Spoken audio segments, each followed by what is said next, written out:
Hello, welcome to the bass lick in every key series. In this series we are taking one lick or one part groove and running it through all 12 keys.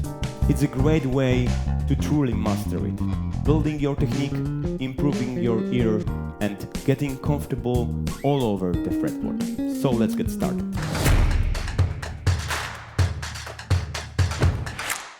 Dominant chord lick number 5.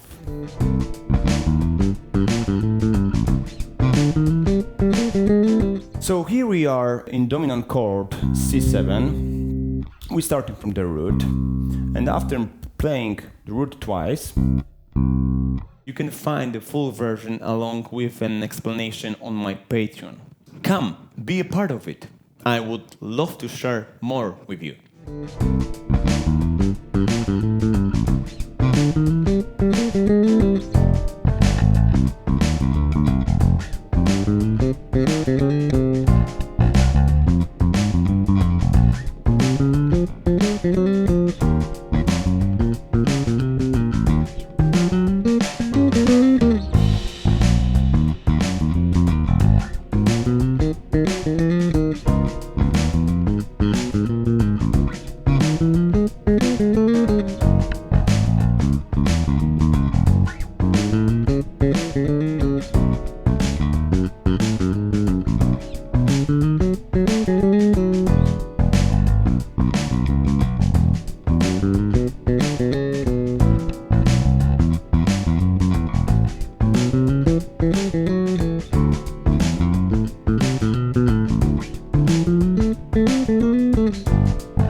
Now is your turn for practicing, and see you in next video.